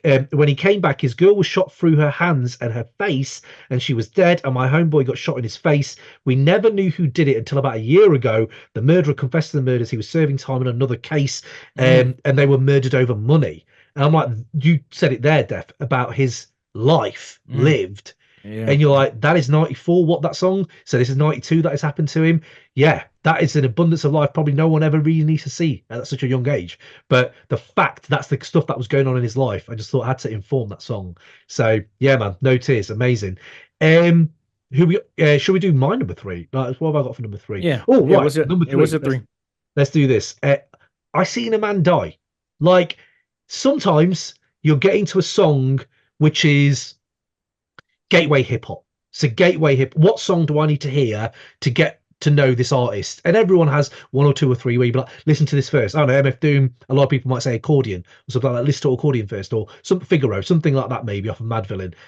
I would say if you want to know who Scarface, where he lives and encapsulates what makes him so great, is I Seen a Man Die. That is one of the most riveting, vivid song. I know we've said that about a lot of these songs, but I think that is the one where I just thought, holy shit, you're hitting my soul, bro. Like, you're not even like, that's what that's another thing that he said. It's what what's he say about finding his, he said that this is the song I Seen a Man Die where I've realized I've found my voice, which for an artist must be such a huge thing to know, holy shit, I've arrived. And he said, when I sat back and listened to that fucking record, I knew I tapped into something that's never been tapped into before this, my soul and my voice. And I thought that on I Seen a Man Die is riddled throughout it. It's all the lines on there. I don't want to go into all of them, but I never understood why I could never see a man cry until I see a man die. Just very simple, very like to the point. Anybody human can relate to that, where you're like, yeah, shit, that is masculinity. Like, what forces us to stay men and not cry, but also forces us to cry in front of other people and that kind of thing. The emotion, like we talk about how emotional he is, but how he kind of approaches and commentates on other people's emotions. I think that gear change, when he puts into that gear and you're into that, the darkness, yeah, man, I Seen a Man Die is just incredible. And I think about how that song lives with me today. So I heard him on the NPR Tiny Desk, and how oh my God, everyone, like that Tiny Desk was incredible. It's incredible. And there's moments in that Tiny Desk I keep going back to, and and I talked earlier about how much Scarface loves weed, and the more I've done this research for this episode, it's like he always cites it as one of the reasons for where he, like, I was stoned, I was smoking that day, we were all smoking, and he did it again on the NPR where he was like, oh, I Seen a Man Die, I got so stoned I was white guy stoned. He said I got white guy stoned, and when I did this song, and then he pointed at Mike Dean. He was like, I got like that. I got hot like him. I got hot like him, yeah. And Mike Dean being there and seeing how they feed off each other as artists was such a beautiful thing for me. Like, to know, you want to be a fly on the wall. I got a little bit of an idea of where the diary, how it was made, how those songs were made. And if you just go back to that set, because when you hear Mike Dean doing the keys, like the keys to this song, the keys to this song are great. but it's only when you hear them live and how he embellishes them, and like then you think about how there's moments on the song where Scarface like whispers. He's whispering at points, like he's not even having to be emphatic. He's like, he uses his breath as like, you know, all this stuff. And yeah, man, just the way he goes into this song is incredible. And I have his idea, like this is what he said in a few interviews, and he said this about Mind Playing Tricks on Me was cool. So clearly there's a lineage from Ghetto Boys Mind Playing Tricks on Me all the way to this song. And he said that was cool, but seeing a man die broke me in New York, and that record touched everything. I wasn't as big as Mind Playing Tricks on Me, but it wasn't as big as that, but probably wasn't the same as Smile or anything like that. But it changed the dynamics of how people could use their voices as instruments in hip hop. And he said, motherfuckers was monotone before this, but when this song came, things were going to be different, which is an interesting way to look at hip hop at that time. I hadn't really clocked that. But obviously, that's something where he was coming from when he made the song, and I thought, yeah, really insightful to where he came out with this classic. So yeah, man, I Seen a Man Die, my number 3. Anybody else got anything to say on that, or is it in their fives or anything? Anyone? Oh, sorry, my bad. Yeah, go ahead. No, I was gonna say the Tiny Desk, like that was the perfect example of how emotional making music Scarface can become. Man. Like just watching him talk through that song, watching him talk about his cousin. Yes. Like I'm getting chills just thinking about it. For like, folks for folks that's watching this live, if you have not seen that Scarface Tiny Desk, please stop what you're doing and watch it. Don't even watch us no more. Watch that Tiny Desk. Yeah, I agree. That Tiny Desk, man, that Tiny Desk is so amazing. I remember bugging Ken. We was all bugging Ken to watch that damn Tiny Desk, bro. Like, if you, man, amazing. Yeah, it is. But you know, you talked at the beginning of this when you weren't here, Def. We were talking about reappraisals and like when people maybe get the respect they're due.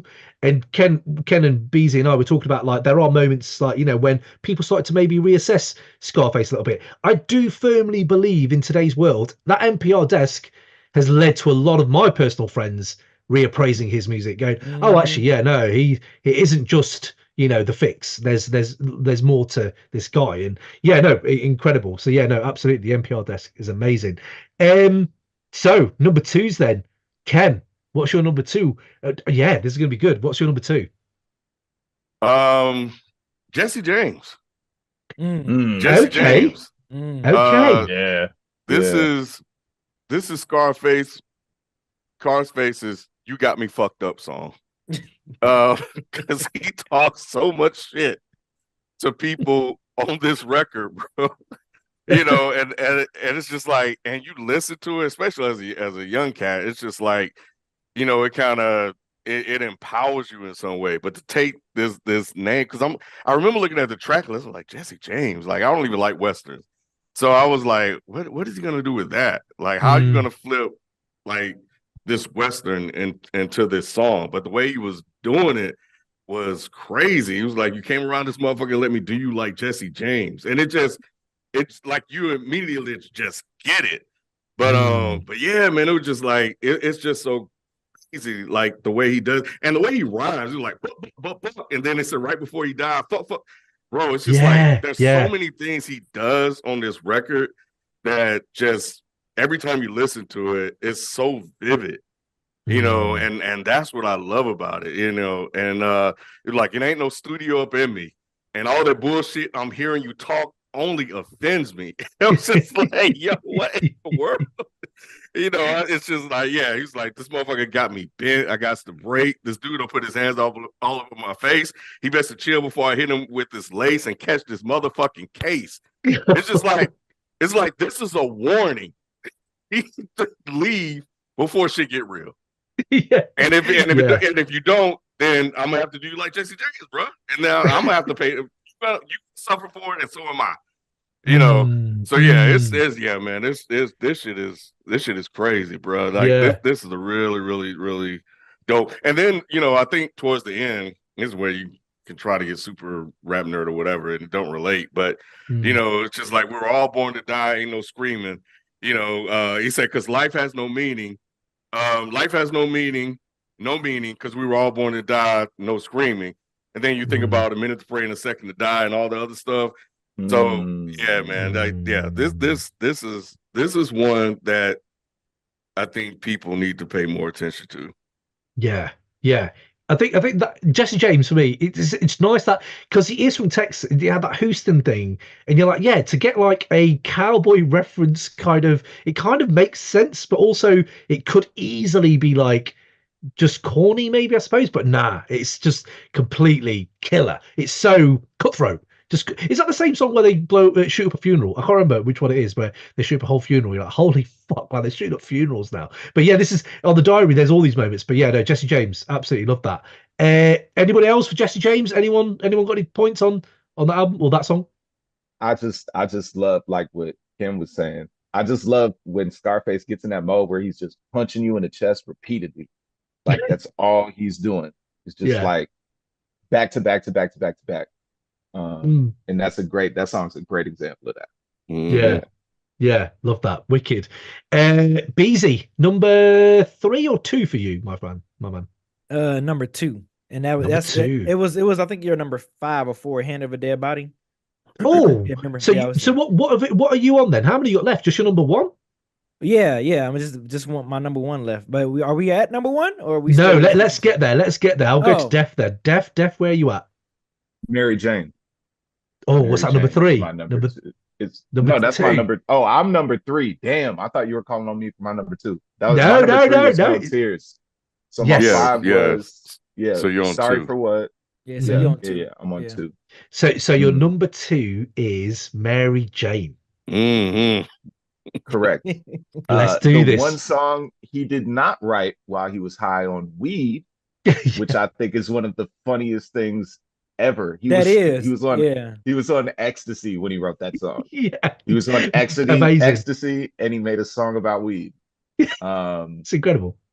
Yeah, but that's also that's one of the best, I think, singles ever made in hip hop. Like just the musicality of it, the rapping, the songwriting. It's an amazing song. And as a high school teacher, I can't get into all of the reasons why I love this song, but I can get into why I just like that beat, man. That's one of the best beats ever. And Mike Dean again, does right? with it. Yeah. And then what Face does there is like you feel all of the reasons why he needs that medication for himself. Like I think that's the other part of it too. So there's a way in which he's connecting with the listener on an emotional level. And he's still doing the thing where he's educating you on like, alcohol be killing folks, taxing that, like he's still dropping knowledge at the same time. So sorry, go finish it. No, I was just gonna say I love that song. Oh, sorry. Yeah, no, I mean this is it. It's not just a spaced out Cypress Hill hits from the bong weed song. It is like it has that moment of like, think about it, but he does it a lot. Like he does it on Sticky Green as well with Dev, and it's like he is talking about more, how people perceive people having that drug and stuff like that. And I think Mary Jane, I think more than anything, it is just the music, the musicality, like you said, and just you can put that on anywhere. You don't need to even know what the song's about. Just the beat is sick. So yeah, the whole album, man, Untouchable, 97. I remember people calling that super polished, like too clean. It's got. I remember that kind of thing was going around a lot for 90. When was this, 98? But it probably was the first solo Scarface album I bought actually, because I think before that, I think before that I'd not really purchased the Scarface album. I'd got copies, I'd got this, but I remember that album was the first one I actually went and got for myself, thinking, nah, I'm gonna check this. And I mean, we'll talk about my 20 in a bit, but yeah, I've got many songs off the album in there because it's so good. But Beezy, Ken, anything to say on Mary Jane or that album? Yeah, Untouchable. It coming off the diary, it definitely takes you a minute because it's different. But yeah, Mary Jane, the hook alone, bro, it's just crazy. Yep. And yeah, I'm with Defcee, bro. Like he nailed it. But yeah, that hook is so dope. Yeah, so dope. Yeah, wicked. Beezy? Yeah. Mary Jane is definitely underrated. This is another one of those where it could have been my number 5. Like, it's this making this list, like Ken mentioned earlier. It's just like you can It's definitely see impossible. why Yeah. we can take out our 5 and put a whole nother Yep. a 5 5. Yeah, in. Oh yeah. Yeah, yeah. facts. So Yeah. yeah, so Massive caveat. This is all flexible. Tomorrow this is all going to change. All that's going to another change one. tomorrow. That's another one I feel bad for not having in my 5 right now as we talking. But like, Yeah, I'm not mad at it. It's just like, yeah, if I was to make another 5, my top 5 Scarface songs, Mary exactly. Jane to be in there too. Exactly. Don't worry. I've been feeling that pain throughout the whole thing. I was like, oh shit, yeah, Yeah. Jesse James. Maybe Yep. that should have been the 5. But yeah, don't worry, we're all good. My number 2 then. My number 2, 2002. It's my only one off the fix, but it probably is maybe his most iconic song for like maybe it sold the most. I don't know, but my block, Yeah, and Yeah. I mean, it's kind of obvious. It's kind of, yeah, of course, my block. But that is kind of correct, though. Like, if you listen to this song, it's undeniable. Like, if you listen to this song, there's no way you're sitting there hating on it, going like, yeah, no, Right. this song's, just admit it, this song's fucking brilliant. Like, the beat is amazing. And that line always gets me where they're like, they made the impossible look easy. And I just think in those lines lies everything about gangster rap, about what the people who make this music, what they have to come up with, where they if you want to get super deep into it, that line addresses it. That line absolutely addresses it. But the reason, again, I would play it to aliens to teach them hip hop. This is like one of the songs you should ever listen to because this is Scarface celebrating.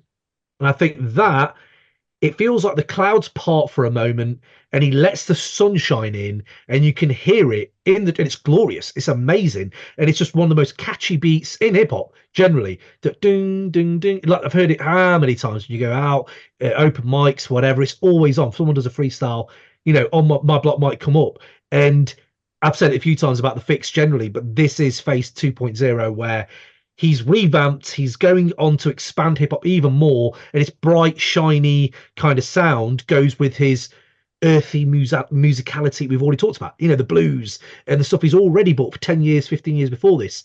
So this was just a moment for me. And I think that when you have even the bars on here are amazing, when he's like, what's he say here? Yeah, is it Big Bun or BR? Homeboys with knee high. That whole moment where he talks about my nickname was Creepy. And these moments, I don't know your nickname was Creepy. I didn't know that Black June could see you and he'd be tripping and he'd still tease you.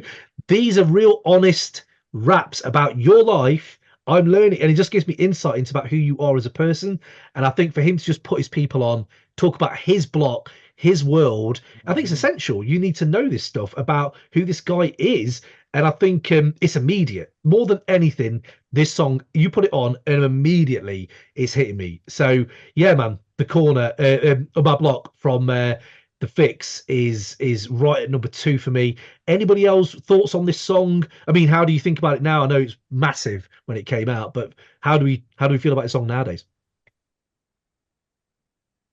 Def, what are you saying? that was my number 1 on my Oh, block. Is gonna be my number 1. Yeah, let's yeah, I talk on love it. it. Speak on it, man. I love that song.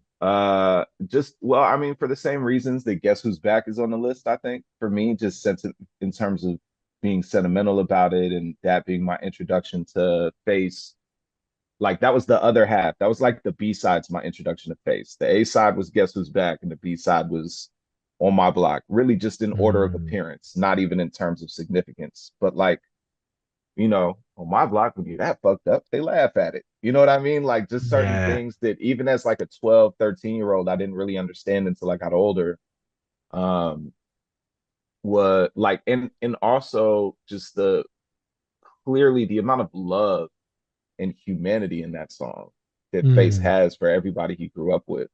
And it mm. also has an amazing video. I love that video. Like every verse is a different time period of his neighborhood. Yeah, Is awesome. also just like, yeah, nah.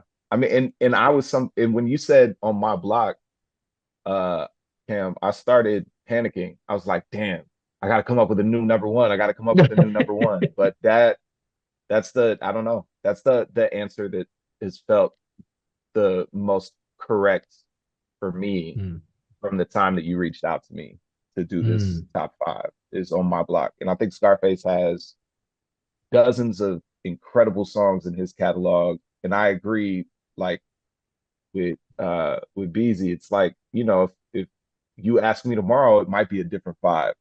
But number one stays the same throughout. And it's always been On My Block for me. Interesting. That is interesting. Amazing. Yeah. Can't believe you nailed your number one. Wicked. Beezy, Ken, My Block. What you saying? Oh yeah, amazing track. This was the at that time of me following Scarface. Yeah, I think we mentioned it too with that album, The Fix. That was kind of like the reinvention of Scarface. So yeah, it was still quintessential Scarface, but he was definitely going with a different sound at that time. That I was like, oh man, like so he's going here, because I was expecting a certain sound from Scarface, but no, he was going a different sound. So yeah, My Block, and yeah, like he's mentioned the video. Yeah, the video is definitely dope. This one video still kind of mattered. Like they still played this one video still played a part of the song. So yeah, the video is definitely make me love the song even more once I saw the video. So yeah, that's when videos mattered, man. Yeah, no, absolutely, yeah. Ken, what are you saying to My Block, my man? Yeah, man, I loved Mainstream Face.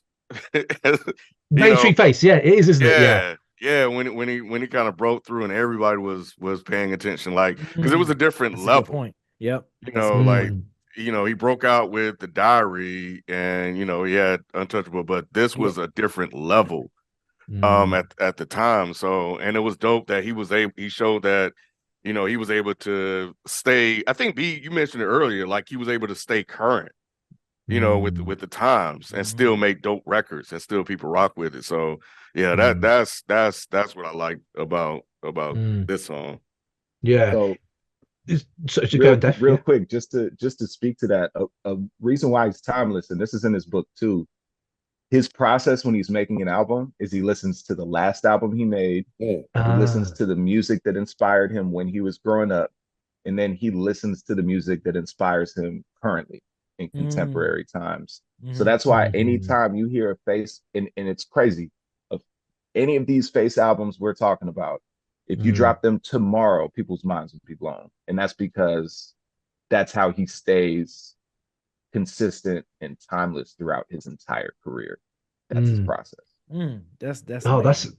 that's dope insight. That's dope insight. Yeah, wicked. Thank you for bringing that. Yeah, I mean, yeah, kind of informs that, absolutely. Yeah. So where are we at? I think I've done my 5 then. Ken, what have we got left for you? What have we done? Number one. Oh, go on then, number Ken. one. What we got? Number one. 1993. I'm going back to the World Is Yours album. This is by far one of Scarface's best songs to me. That definitely hit me at a time that meant a lot more, and it's very, very relevant today, which is crazy. And it's I'm Black. I grew up I was in Mississippi, Meridian, Mississippi. So, and in the 90s and the 80s, everything was, it's just different growing up in that deep part of the South.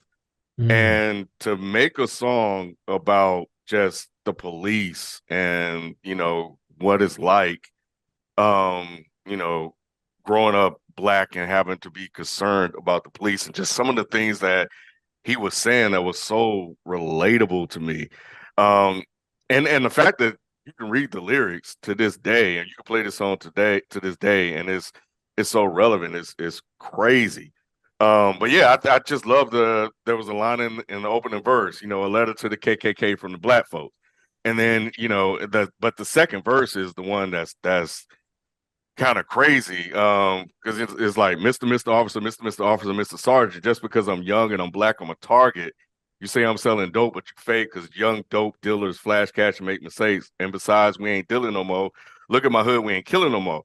Everybody's yelling peace. The only war that's going on is going on with the police, because they ain't stopping with the bullshit. If they could lock us up with some chains and swing a bullwhip because they figure they're the master and take you to jail or take your life, them sorry bastards.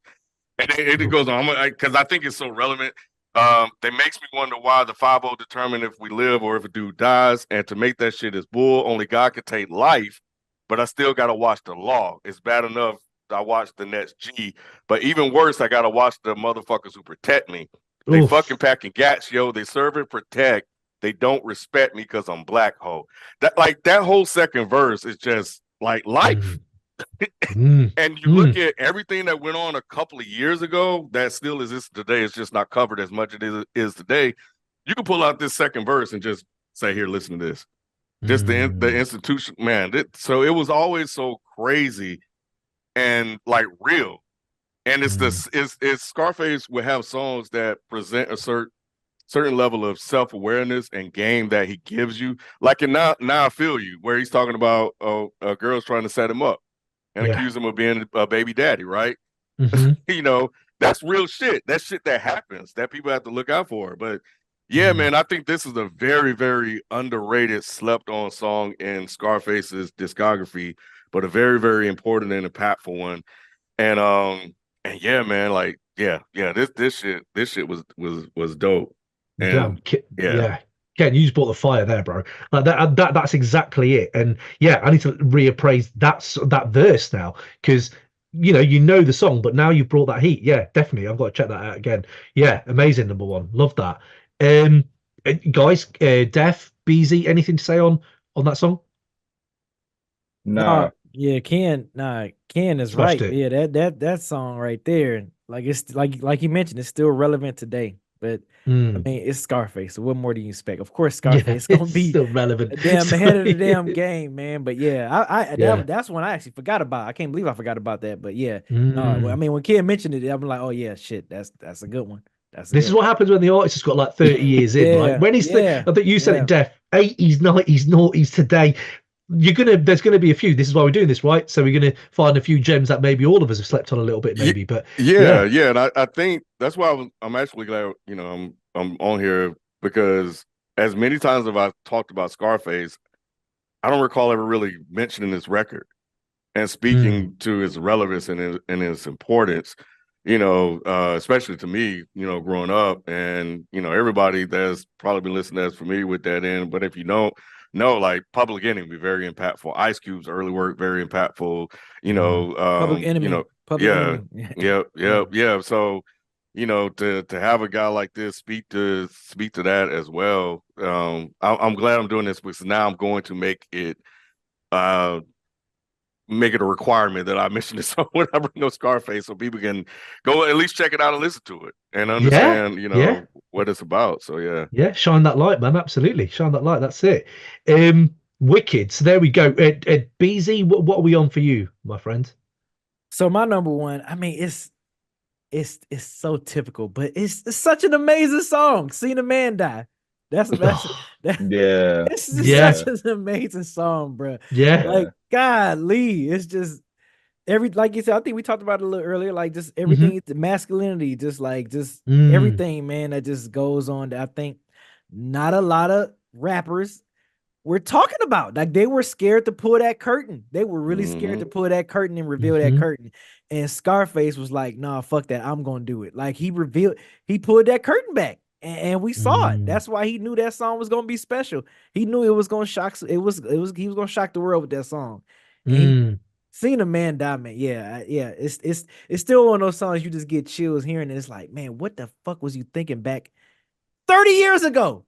Yeah, 30 freaking years ago, bro. Like it's so crazy. It's so crazy, and it also kind of shows how old my ass is. It's just like certain when I was like, man, I remember when that song came out. Like I remember listening to this. I remember popping the tape in. Like it's just like what the hell. So yeah, I seen a Man Die is definitely my number one. Like I said, I hate to be so typical, but this song is fucking amazing. It's you can't. Yeah, sometimes the typical are just there. They're solidified because it's obvious.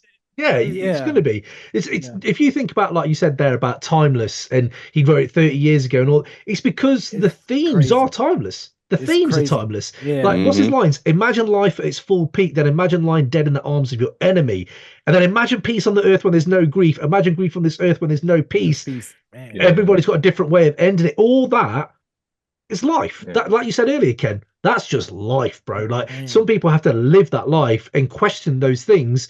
So it's always going to be timeless. It's always going to be timeless, right? Because no matter what, unfortunately, 30 years time, probably people are still going to be struggling, and they're probably going to need this as some sort of warmth or comfort or some insight into how to deal with that shit. So yeah, man, all hell hip hop. That's exactly what it's there for, man. So yeah, I'm enjoying both your top fives, Ken and Beezy. DZ, who's DZ? Defcee, Def.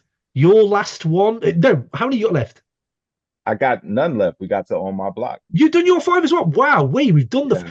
This is before 2 hours. This is unheard of. You guys are professionals, clearly, because we've absolutely nailed this. We've nailed our fives in 2 hours. I thought it was going to be over 2 hours. But yeah, look, there you go, people. That's our fives. Let me quickly go into some of my honorable mentions. And if you guys have some as well, and Beezy, your best features list, I will need to hear that as well. So I'm going to run these off real quick, but hopefully we can touch on a few other projects as well that he did. So I've got my five. Number 6 was South Houston, Texas, which I talked about before on My Homies, because I just think the way he transforms that track is incredible. Oh, it's just one of my favorite Southern bangers. Untouchable was my number 7. That is one of the most beguiling beats I've ever heard, generally. But to hear like Face on it is just amazing. So I think if we talk about hidden rap gems from the 90s, so like Gorillas in the Mist, AG and Showbiz, Runaway Save, these kind of albums that maybe need a bit more love nowadays, Godfather Don, those kind of people. And I think Untouchable, even though the album may have gone platinum, I definitely probably went gold. I just think no one talks about that song and that zap hook. They've got like a slow, treacherous feel to a lot of these songs. That the way that song unfolds is slow. It takes its time and it's sublime. Just fucking Scarface. So yeah, that one absolutely. Guess Who's Back? Number 8. Born Killer from '91. I know some people talk about that album from '91 like it's a bit dated and maybe like it sounds a bit too of its time, but I love it. That's got a real NWA, Public Enemy kind of flavor, energy to it. And again, what I said earlier, he can ride East Coast beats, West Coast beats, South beats, whatever. He can ride a lot of different shit, and it just makes him like a triple threat. So yeah, Diary of a Madman, that was in there at number 10. Did we even speak on that? I don't know if we spoke on that, because that was quite an iconic song when I grew up. Oh yeah, that's the Stan before Stan, if you know what I mean. Like that's where I remember people when Stan came out, they're like, no, this has been done before, and I'm reading that a lot. So Diary of a Madman, No Tears, Smarts. Again, the production on that is incredible. The Wall, which no one really I know talks about, but I love The Wall. Great storytelling. G's, Mary Jane, Southside, Your Ass Got Took, Jesse James, In Between Us. There we go. And Let It Roll at number 20. So yeah, those are Let It Roll, man. That is another. Yeah, Let It Roll. Yeah, we got no mind to fly. Yeah. Yeah, like the musicality again to that, where he's bringing the blues in, and yeah, man, no, yeah, absolutely amazing. So shout outs, peeps. Have you got any honorable mentions that you wanted to throw out that we haven't mentioned? March is a good pull. What did he say? He said, you put the crack on my table, I turn the axe on my neighbor, and my back to my savior. Like that is amazing. He's an incredible writer who doesn't get enough credit. Also, Safe from The Fix. What else? Mind Playing Tricks '94. Yeah. Of course, yes, sir. Yes. It's fire. Mind Playing Tricks '94 is crazy. Mm-hmm. I'm trying to think of the other ones. Smile for me. Also, Johnny P is from Chicago, so okay. And yeah, Johnny P is from Chicago. Unfortunately, he actually hit on my god sister at a party in the '90s. But he what a story. Yeah, and he passed away not too long ago. I think he passed away in the last like 5 or 10 years, and his story is kind of sad if you look into it, but just for Johnny P to have been a part of a song that's that momentous and that epic, and also like my ethos of kind of how I live my life, which is I often wish that I could save everyone, but I'm a dreamer, is like that's like tattooed on my heart. So yeah, I love Face, and I think we could probably have Emeritus is a great song. Emeritus is a great song. Suicide Note is a great song. Yeah, defo. Never is a great song. Like they're just so, like I said, we could, like we've been saying this whole time, tomorrow this could be a different conversation. All of our lists have changed, Yeah, absolutely. Yeah, definitely. Ken, Beezy, any other shout outs? Beezy, your features list, bring it when you want to bring it. Yeah, so I also compiled my favorite Scarface feature verses. Yes. So number five, my fifth one, I think we talked about it earlier off is Soul Assassin Street Made off of Soul Assassins 3. Yes. DJ What Muggs. a feature. What a That's feature. that's my number five. My number 4 is actually this was I don't think people don't talk about this feature verse. Decoded with Freddie Gibbs last. Yes. Yeah. Oh, Yeah, his verse off that joint off Crazy. Decoded is amazing. Number three, I got Baby Don't Do It. It's Freeway featuring him off Freeway. Yes, yes. Free at last album. With that damn Willie Hutch sample. It's amazing. Scarface verse is crazy. Number 2, Favor for a Favor. Off of I Am with Nas, you know him, and that's another one. I think Defcee, you mentioned like artists that's like inspired by him, but then he's also inspired by like Nas is like one of Scarface's all-time favorite MCs. Yeah. So, and then number 1, I mean, this can't be life. That verse, not only that's like my top favorite Scarface verse, that's like you can say that's a top 3 favorite feature verse like ever. Ever. Yeah. Like, you know, people throw out AZ's Life's a Bitch or whatever. Like, you can put Scarface as that's probably one of the best feature verses. Bone chilling. It just gives you chills every time you fuck. And you know, once you know the story behind it, freaking crazy. Man. Yeah. Life is easily my favorite Scarface feature verse. I think that's what he said. I do remember reading the interview where he was saying on This Can't Be Life, where he said that's what he said it related to sports. Yep. And he said, when I got that phone call, I just remember, leave it all out on the pitch, on the field. This goes to the point that Ken made. Scarface is so good at finishing off verses because when he said, I could have rapped about my hard times in the song, but heaven no, I wouldn't have been. Like, it's crazy. It's crazy. That shit, the way he brought it back, I'm like, oh, yeah. You could argue that that's probably the number 1 favorite feature verses ever. Like, seriously. If someone says that, I would not argue them at one bit. I'd be like, well, yeah, shit, it's an amazing verse. Yes. Yeah, fair. Yeah, absolutely. Yeah, definitely. Just jumping into our chat, I've just seen here that Oz is in here, and he said, I need to reappraise Scarface myself. It's a bit of a blind spot. I reckon, that's fair play. I'd love to see what you say to it afterwards. Has anyone ever listened to My Homies? We were talking about this earlier, this album, and I remember seeing a lot of Rap-A-Lot albums, adverts. There was a lot of adverts on My Homies. I remember that in the source. Around that time, that was around, definitely. But yeah, I would highly, we've talked about this earlier, I would highly recommend that album. Some of the Hustler, Who Runs This, Homies and Thugs. You remember Homies and Thugs? That was like was that a single? Was that a single, I think? I don't even know, but it's single. Yeah, shit. But this is what I mean. He was like Master P and shit like that. And yeah, that My Homies album is like Face Mob, like when Scarface becomes like the mogul, like I'm gonna put people on, I'm gonna A&R this shit, I'm gonna like produce this shit, and he just showed I'm not just a rapper, I'm a businessman. I can do this like for real. And I think that album might have gone platinum, which is mad to think that some people still haven't heard it, but it did go platinum. Yeah. So well, if it sells 500,000, it goes platinum because it's a double CD. So yes. That's why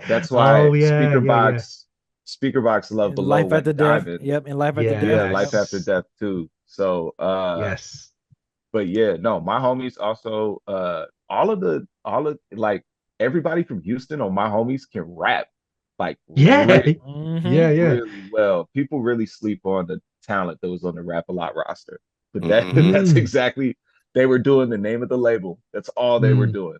Literally. Very talented. Literally. What I need though is streaming services to behave, because you go to My Homies and I can't see any features here. So now I actually need to know the songs, or if I'm looking for that dev feature, or if I'm looking for, I think Cube's on that album as well somewhere. If I'm looking for that, they just don't ever list the features anymore, and it's just really annoying. Like that, I can't, you have to just go with it. But yeah, there you go. Just dive into the whole thing though, to be fair. Dive into the whole thing. But yeah, big up Favor for a Favor. I'm glad you brought that up as well, because I use that in daily life still. So people who have no idea what 90s hip hop is, I'll still say, if I need something to do at work about Favor for a Favor, and they'll be like, what the fuck? Like, I don't know what you're talking about. I'm like, if anybody clock this, you'll be my best friend at work. You're going to know that I Am album and know that track. So yeah, no, absolutely. So there we go. Any other, Ken, Def, any other tracks were good? Anything else you want to say on Scarface before we go? Yeah, I just got 2 more I wanted to highlight. Your Money and Your Life. Your I think money I or said your this right. life. Your money, your Mhm. life off the Untouchable. Mhm. That shit is crazy. And then another one from it is No Warning. No Oh, Warning. Yeah, Yeah, man. Hey, Scarface yeah. again with these dope ass lines. I bring it mm. to a motherfucker full throttle, and any motherfucker want pain, I brought the full bottle. Now take your two of these and call me in the morning, 3 times point blank range with no warning. Like, bro, come on. And then he ends the verse with I'm still a Mm. gorilla in these goddamn streets, walking up on motherfuckers and leaving them sleep, bro. When he talks shit, he Yeah. is Yeah, Scar. he is the best of them, bro. Yeah, yeah. Yeah. What was it they said on, I think Call Out Culture was listening, they said he says motherfucker better than anyone in hip hop. And he does say motherfucker. That is a good way of yeah. So no, absolutely. I enjoy that. Yeah, very good. It reminds me, the shout out I had here was you talked about the wall off of The World Is Yours, I think it's off that one. 93, yeah. So I was listening to that, and when he's saying, I'm standing face to face, Mr. Scarface versus Mr. Scarface, that whole bit is amazing. That whole verse when they're talking about him fighting himself. And I was like, do you know what? People give Kendrick loads of like praise, and rightly so, for doing these kind of inventive things and whatever. But he definitely is preceded by people like Face doing that shit as well. So yeah, no, love the wall. Had to shout that verse out as well. Yeah. And Defcee, I'm glad you pointed this out earlier. Um, about his background or his schooling, his education, and the English, how his teachers like put him up on game on writing. Yeah. And I'm gonna tie that into what you said earlier about opening lines. And when you read, they talk about like the first sentence or a couple of sentences of a book are the ones that really get you. So you were talking about Scarface opening lines, and on the wall again, it stands out. It's like it's fucked up. I'm looking at myself in the mirror. I'm seeing something scary. It's slowly coming clearer. Like Yeah. Yeah. you're like hooked. So when you said that earlier, like now when I go back and listen to it, I'm gonna be listening to the first opening lines of his songs just to kind of start really identifying like damn, like and attaching that to the English part. But it makes so much fucking sense. But that's Yeah. dope. Ending Yeah. and starting rap verses. Yeah, no, definitely. He's got some, like, he has an idea of how to form his thoughts into words, and obviously it's come with a lot of guidance as well. And you don't really, you wouldn't have, well, I never really knew that until I started reading up on him, and yeah, it's amazing. So yeah, man, absolutely. Well, people, thank you for bringing the Scarface love. The loving was amazing. We could definitely do another hour on just other cuts, but let's leave it there. Last great piece of music you've heard, then. So. Can't be. We've talked about Scarface for 2 hours. So the last great piece of music you heard could be old, could be new music. Let's go to Beezy. Beezy, what is the last great piece you heard, my friend? And you can check your Spotify's or whatever. Oh, just music in general. As written. Yeah. Before we leave, yeah. Rock Marciano's newest album just Oh, came out. bro. Just came out yesterday. Yes. Bro. Yes, Mate. man. Come on. I know. When True Love might be one of the bangers of the year. That shit, song. Yeah, He goes full dubs. And I'm like only on my like second listen on that album already. So I mean, I'm definitely gonna listen to it some more. But yeah, I mean, soon it dropped. Yeah, I'm on it. You were on it. I was on it. Yeah. Okay, Ken. Last great piece of music, could be old, could be new. What you got? I want to highlight this one, man, because I feel like it's so slept on, and I'm trying to mention it more and more. And B already knows it. It's Manger and Matt Nichols by Boldy James and Sterling Toll. What an album! Oh my God! Like I don't understand why nobody is talking about this album more and more. I think he released a lot of joints. It's because of the Alchemist, all the stuff he's been doing with Alchemist. For sure, highlight that. But yeah, but Sterling Tolls is a beast, man. Manger and Matt Nichols is so amazing, good, man. bro. It's so amazing. That album is the one I thought this at the time. In about 10 years, people will go back and go like, oh, Yep. that's the cut. Like you've got Yep. your Arm& Hammers, you've got your, but Yeah. when you look into the deep Sterling Tolls and Boldy James on that album, the album cover, like, I don't even get the vinyl that easily nowadays. I think that's quite high priced. You can argue and say that's his best album, man. Yeah, I'd be even here over for the that. Alchemist, people always point to him and Alchemist because they got Nah, like I'd be four here projects first. together. But you can easily say that's his best project. Yeah, I'd be here for that Yeah. conversation. Absolutely. Def, what do you think to Main Drum McNichols? It's great. It's amazing. And also the fact that he was recording all of those songs when he was a teenager, like writing and recording them. That's crazy. That's insane. crazy, right? Boldy is like, I don't know how. So as a rapper, hearing what Boldy does as consistently and as often as he does without wasting a word, I have no idea how he does that. I have no idea That's how hometown right there. Shout out to hometown. But always making my hometown proud, man. I love when rappers make my hometown proud, man. I love it. Yeah, man. Yeah. No, big love for that.